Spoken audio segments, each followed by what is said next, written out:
বাংলাদেশ গেল,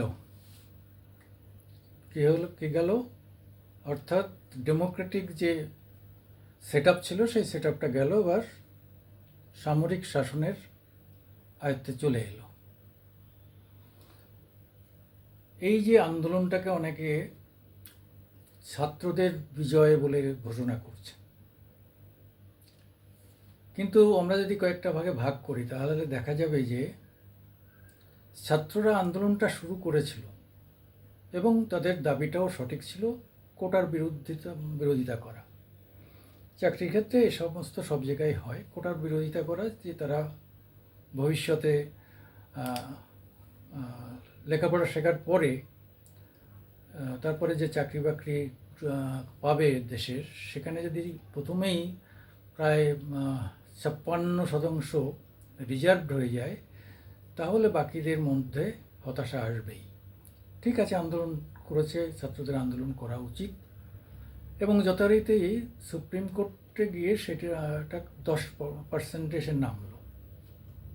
কিন্তু এই যে মানে তাদের ডিম্যান্ড হাইকোর্ট সুপ্রিম কোর্ট হয়ে যে সময়টুকু, খুব বেশি সময় না, এই সময়ের মধ্যে এইটা ছাত্র আন্দোলনটা হাইজ্যাক হয়ে গেল। কারা? জামাত নেমে পড়ল, বিএনপি নেমে পড়ল। তারেক রহমান লন্ডনের থেকেই এই লিডটা করলো, আর জামাত দেশ তো ওখানেই রয়েছে, তারা সব নেতারা, তারা একদম যথারীতি তারা ছাত্রদের পিছনে দাঁড়িয়ে গেল। পরে দেখা গেল ছাত্র কম, এই জামাতের লোকেরা বেশি। এই করে করে করে করে আস্তে আস্তে আস্তে আস্তে পুরো জামাতের হাতে চলে গেল, জামাত আর বিএনপি জয়েন্ট এদের হাতে চলে গেল আন্দোলনটা।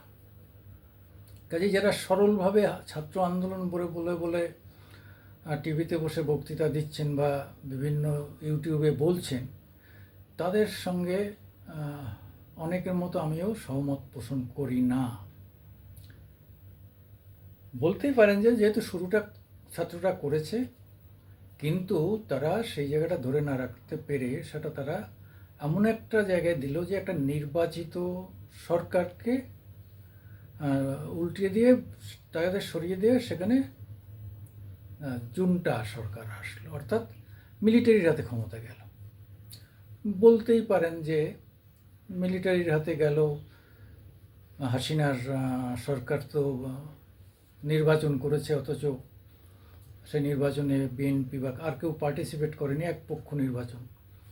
কিন্তু পার্টিসিপেট করতে কি নিষেধ করেছিল হাসিনা? করেনি। তাহলে বিএনপি জয়েন করেনি কেন? এর পিছনে একটা কারণ ছিল।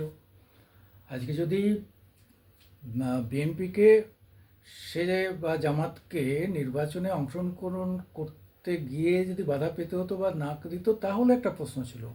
কিন্তু তারা তো আসেনি, তারা তো নির্বাচনে অংশগ্রহণই করেনি।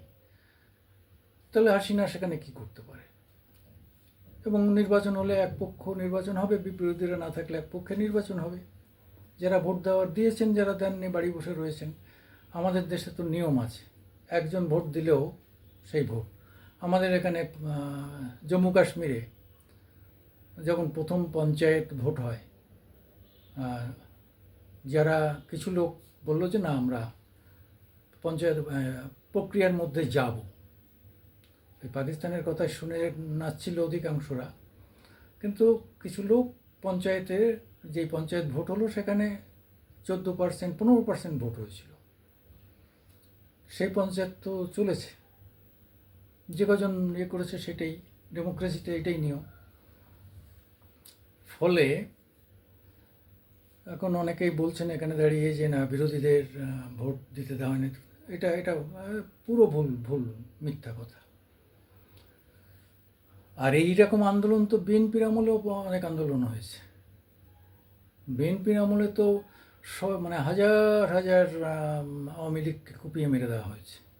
এবং এদিনও, এখন থেকেও দেখা যাবে যে গ্রামে গ্রামে খুঁজে খুঁজে আওয়ামী লীগ বের করে তাদের বিভিন্ন ধরনের অত্যাচার করা হবে, মেরে ফেলাও হতে পারে।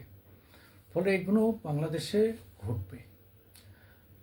এখন একটু বড় লেভেলে বলতে গেলে 57টি যে মুসলিম কান্ট্রি আছে, কোথাও কিন্তু গণতন্ত্র নেই। অধিকাংশ জায়গায় হচ্ছে মিলিটারি তন্ত্র। পাকিস্তান এবং বাংলাদেশ একটু স্বতন্ত্র।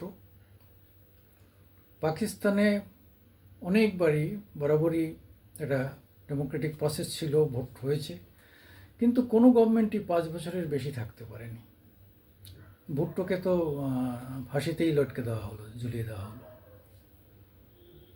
বাংলাদেশে বরং একমাত্র মুসলিম কান্ট্রি যে দেশে ডেমোক্রেসি প্র্যাকটিস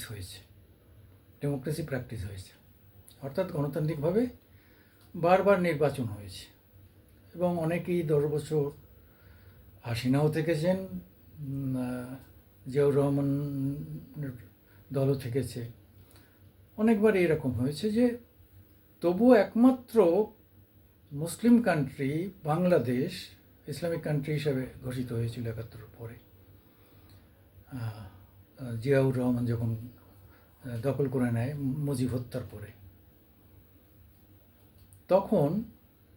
তখনও ভোট হয়েছিল। একমাত্র মুসলিম কান্ট্রি যেখানে ডেমোক্রেসি প্র্যাকটিসড হয়েছে, অর্থাৎ গণতন্ত্র প্র্যাকটিসড হয়েছে। আজকে সেখানেও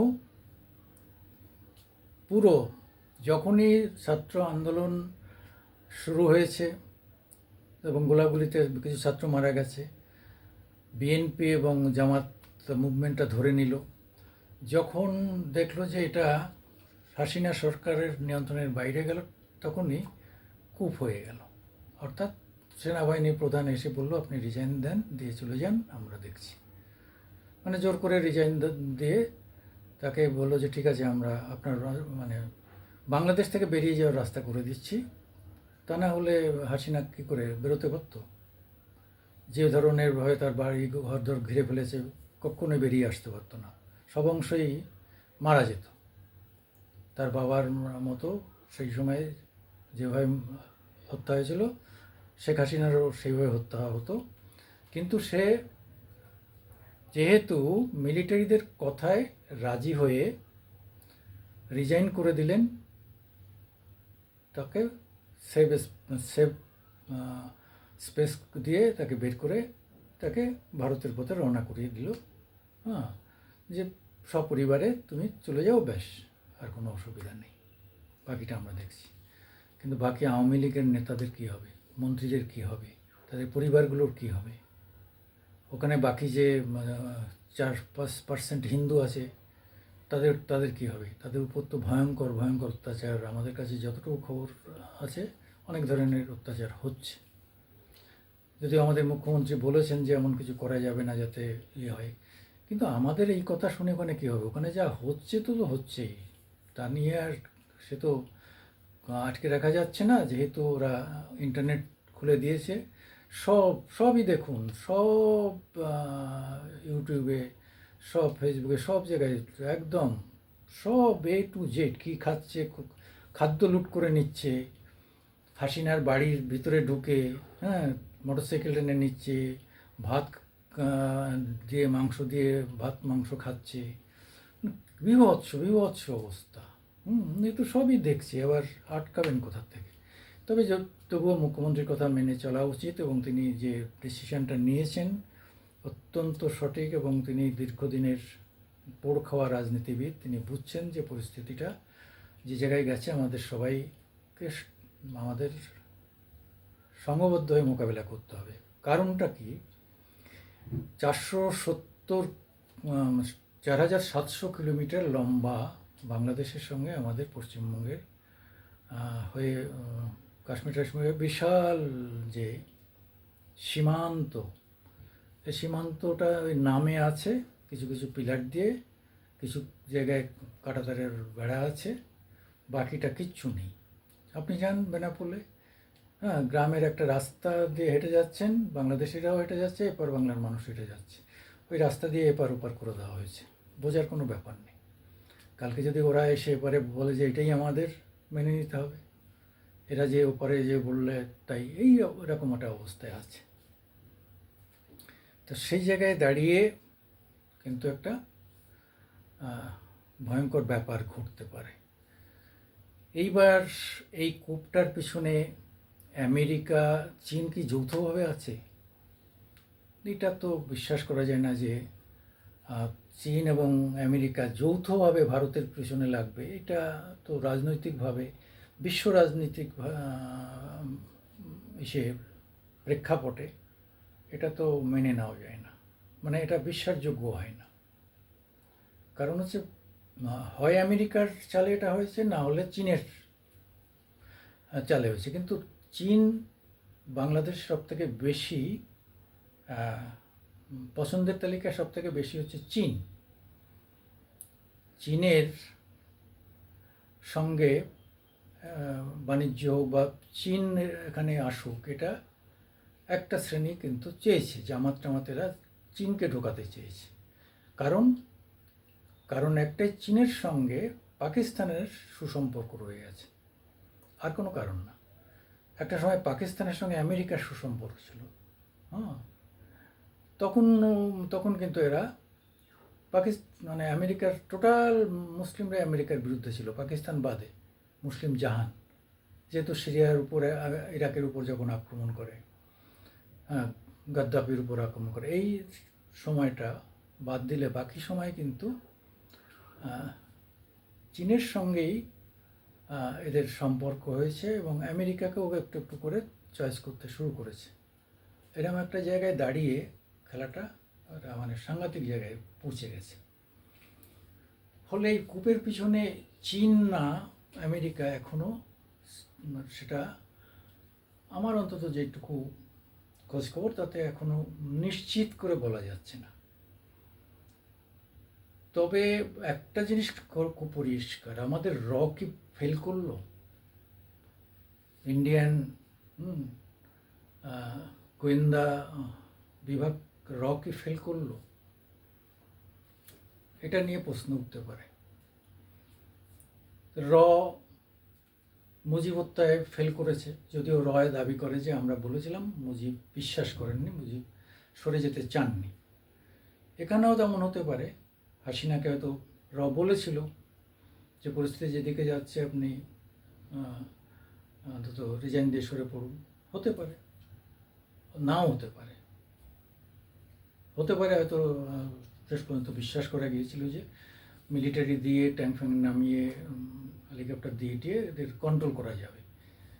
কিন্তু সেটা যায়নি, তার একটাই কারণ, সেটা ফেল করার কারণটা হচ্ছে যে শেষ মুহূর্তে এসে যখন চরম জায়গায় গিয়েছিল, তখনই মিলিটারি দেখলো এটাই চান্স।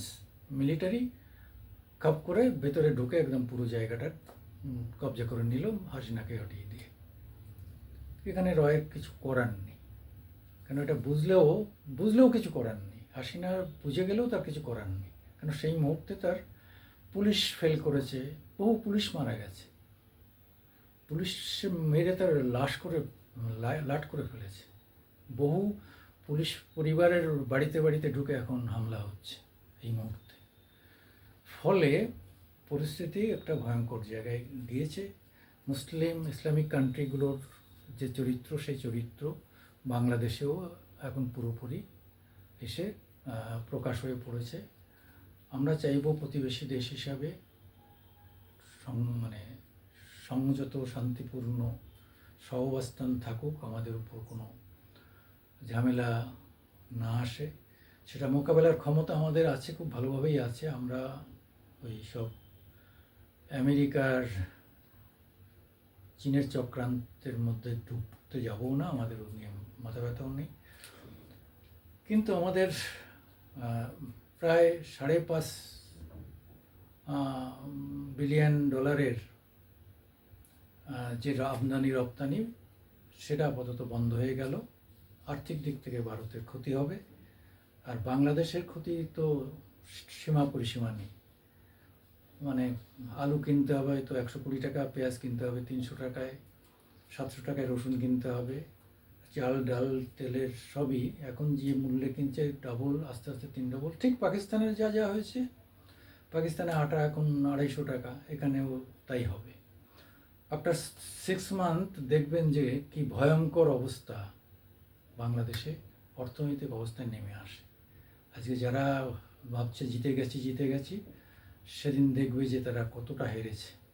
যাই হোক, তবুও একটা দেশের গণ অভ্যুত্থান আমরা ধরে নেব, সেনা অভ্যুত্থানে রূপান্তরিত হলো কীভাবে সেটা আমরা দেখতে পেলাম, যে 3টে স্তরে ধীরে ধীরে ধীরে কীভাবে আস্তে আস্তে এটা সেনা অভ্যুত্থানে কনভার্টেড হয়ে চলে গেল। যাই হোক, কিছু কিছু লোক সেনাদের চুমু খাচ্ছে, তারা পরে বুঝবে ঠেলাটা। যাই হোক, আপনারা আমি সুকুমার দেবনাথ, আমি আমার মামাটি মানুষ ইউটিউব নিয়ে আপনাদের সামনে আসি। আপনারা আমাদের একটু শেয়ার দেবেন, লাইকস দেবেন এবং সাবস্ক্রাইব করবেন। নমস্কার।